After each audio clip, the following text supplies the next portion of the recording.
안녕하세요. 성장일기입니다. 오늘은 장기적으로 투자를 해서 돈을 벌려면 무엇이 제일 중요한가에 대해서 생각해 보겠습니다. 우리가 흔히들 투자에 대해서는 엄청난 비법이 있을 거라고 다들 생각을 하십니다. 하지만 그것은 좀 어떻게 보면 어리석은 생각일 수도 있습니다. 왜냐면 우리가 직접 TV에 나와서 엄청 자기가 뭐 투자의 고수인들 이렇게 말하는 사람들도 자기도 모르니까 그렇게 열심히 TV 앞에 나와서 남들한테 강의를 하면서 돈을 벌고 그 돈으로 투자를 하고 자신의 부를 쌓는 것입니다. 그러니까 이 세상에 엄청난 법칙은 없다는 것이죠. 왜냐하면 경제와 주식은 관성이 있는데 없어질 때도 있고 있을 때도 있습니다. 그렇듯이 항상 무조건이라는 건 없기 때문에 확률적으로 가능성이 높지만 안 될 가능성도 매우 높다는 것입니다. 벌써 1분이 지났어. 음, 쇼츠로 올리려고 그랬는데 좀 길게 좀 얘기해야겠네. 그렇기 때문에 투자에 있어서 좋은 수익률이 아니라 장기적으로 돈을 많이 벌기 위해서는 중요한 것이 두 가지입니다. 시간과 상대적으로 남들보다 돈을 더 벌 수 있는 능력입니다. 왜냐하면 엄청난 수익률을 단기적으로 투기적 투자를 하여서 낼 수 있습니다. 낼 수 있는데 문제는 경제의 무조건이란 없다는 것이죠. 항상 맞던 경제 원리가 언젠간 맞지 않게 될 수 있습니다. 그리고 대체로 맞던 게 언제는 또 맞지 않을 때가 있습니다. 그럴 때 만약에 리스크를 좀 준 투자를 한다 하면 삐끗을 하면서 바로 그동안 번 돈을 전부 날려버리겠죠. 그러니까 예를 들어서 투기적 투자를 해서 엄청난 수익률을 올릴 수 있지만 그와 반대로 이것은 경제는 무조건이 없기 때문에 기하급수적으로 투기적 투자를 유지할 경우에 계속 성공할 수 있는 확률이 떨어지게 됩니다. 그러니까 예를 들어서 주사위를 굴려서 6이 나올 경우는 어, 6분의 1이죠.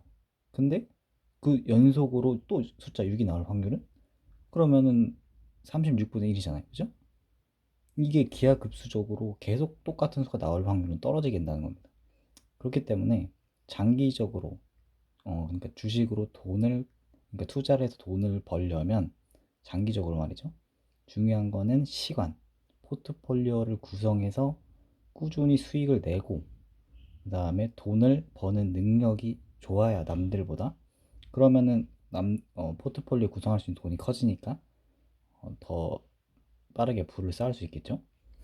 그렇기 때문에 포트폴리오를 후진국, 선진국, 지수, 뭐 국채 이런 것들을 이제 조합을 해서 들고 가야 되는데 문제는 이제 포트폴리오 구성하면 수익률이 6.5% 5% 정도밖에 되지 않습니다. 그죠? 인플레이션율을 감안하면 솔직히 실질적으로는 4% 연에 4% 수익률을 내지 못합니다. 그렇기 때문에 돈을 버는 능력이 중요하다는 것이죠. 음. 그렇다면 우리는 조금 차선책을 찾아볼 수 있는데, 그러니까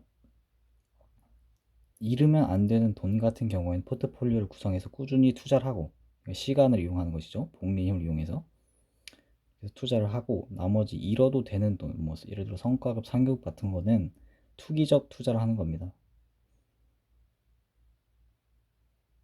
그래서 저는 어, 만약 조정이 오면은 포트폴리오를 구성해서 월 200씩 넣고 포트폴리오에 그리고 나머지 뭐 상여, 뭐 성과급 그리고 지금 들고 있는 채권 8천만 정도인데 그건 투기적 투자에 한번 해보려고 합니다. 속스를 사보려고 그러는데요. 하여튼 이제 뭐가 중요한지 아시겠죠? 그 주식에는 왕도가 없습니다. 그러니까 투자를 해서 큰 돈을 벌려면 그 비법 같은 건 없다. 우리가 뭐 당장 현자같이 보이는 사람, 뭐 뉴스에서 막 내가 말하면 다 맞는다 이렇게 말하는 분들도 아무것도 모르기 때문에 열심히 우리들 앞에 서서 얘기를 하는 겁니다.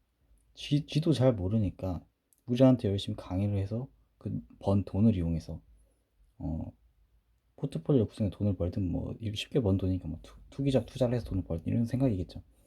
그러니까 뭐 투자엔 비법 같은 건 없기 때문에 시간과 내가 돈을 버는 능력이 매우 중요하다. 그렇기 때문에 우리는 또 이렇게 방법이 없긴 하네요. 돈을 뭐 버는 것도 쉽지는 않고 시간이 그쵸. 시간이 조금 그나마 정답이라고 할 수 있겠네요. 시간이 좀 어릴 때부터 주식을 빨리 투자를 하거나 돈을 버는 능력. 각 나라에마다 그 임금에 맞는 그 산업들이 있잖아요. 우리나라는 첨단 제조업 쪽. 솔직히 말해 중공업이죠. 뭐 반도체가 좀 있다 해도. 음, 우리나라 뭐 반도체, 자동차, 뭐 조선, 또 뭐 있죠? 석유화 이런 거 잘 나가니까 이런 거에 취업을 하면 그래도 우리나라에서 상위권에 소득을 올릴 수 있을 거고. 근데 또 미국에 가면은 뭐 자동차, 조선 이런 데 가면 돈이 되겠습니까? 뭐 반도체는 뭐 미국에 솔직히 제조업하는 데는 거의 없고. 그러니까 이제 알겠죠.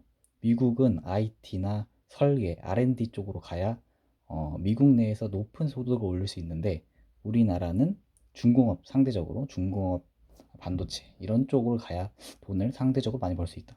근데 또 이렇게 보면은 또 재밌는 게 우리나라가 계속 이렇게 중공업을 가서 돈을 유지할 수 있는가 이건 좀 의문이 있긴 하죠.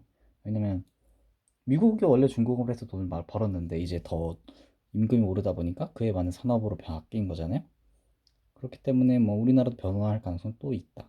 그럼에도 불구하고 지금은 우리나라는 뭐 의사가 되든지 뭐 아니면 반도체 일하든지 아니면 중공업 쪽에서 일하든지 이렇게 하면 우리나라에서 그 상위권에 해당하는 소득을 올릴 수 있기 때문에 저축만 잘해도 부자가 될 수 있다. 예, 이상으로 마치도록 하겠습니다.